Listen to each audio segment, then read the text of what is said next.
A lot of vexed spirits there in Montalban. Wouldn't want to spend a night there, would you? No, you really wouldn't, would you? Actually, we haven't seen Pitmere since City, but I think it's got probably more to do with the fog than the castle itself. A lot of travellers really disrupted today.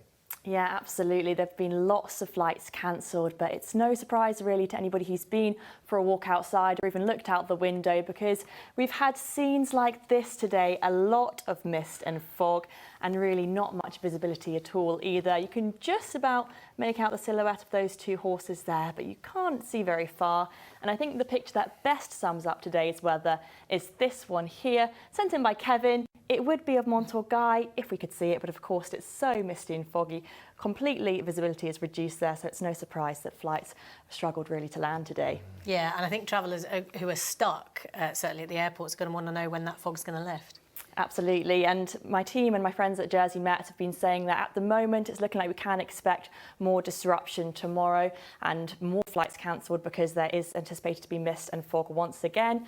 Possibly there may be some improvements as we head throughout the week. It's looking cloudy again on Wednesday, still with some mist and fog patches, but perhaps from Thursday through to Friday we could start to see that lifting. We'll be bringing more details as we get closer to the time. And just remind us of the ingredients of fog, because I'm guessing that we've got the perfect ingredients for them. Yes, we do. We've got a combination of things, some southerly winds bringing in moister air, but also high pressure is also behind what we call an anticyclonic gloom, which is fitting for the gloomy conditions. This happens because we've got high pressure sitting over us, and it effectively traps a layer of moisture near the Earth's surface, leading to those prolonged cloudy and dull conditions with the mist and fog as well. Light winds, that's not blowing any of that away, and it is looking like a rather grey outlook this week. But let's get all the details now.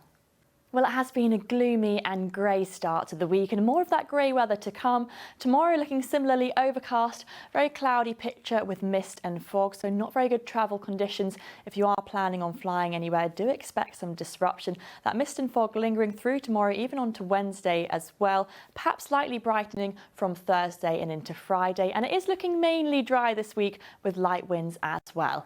So taking a look at the satellite picture, we can see today we have been under this blanket of cloud, very overcast with some mist and fog first hitting Jersey, then moving on to Guernsey and Alderney. Not brightness at all really, and the cloud cover is continuing into this evening. The wind's still light and we will expect some mist and fog patches once again. Underneath that blanket of cloud, what that means tonight is temperatures aren't actually dropping too much. We can expect minimums of 9 degrees, so actually not too far off the daytime figure there. Now tomorrow it is looking like a bit of a repeat situation, another gloomy, grey and overcast day. That mist and fog still persisting, still likely to cause travel disruption into tomorrow. And once again, a dry day with light winds and not much sunshine about at all, meaning temperatures aren't really going to climb very high. Maximums there of 12 degrees, so a few degrees below the average for the time of year. Let's get our times of high water then, between 8 and 9 a.m, later on between 8 and 9 p.m, with the sea temperature at 15.2 degrees. So in summary, when we look at our outlook, there is not really any brightness or sunshine over the next few days, staying overcast with mist and fog, but light winds and staying dry, perhaps turning brighter from Thursday through to Friday.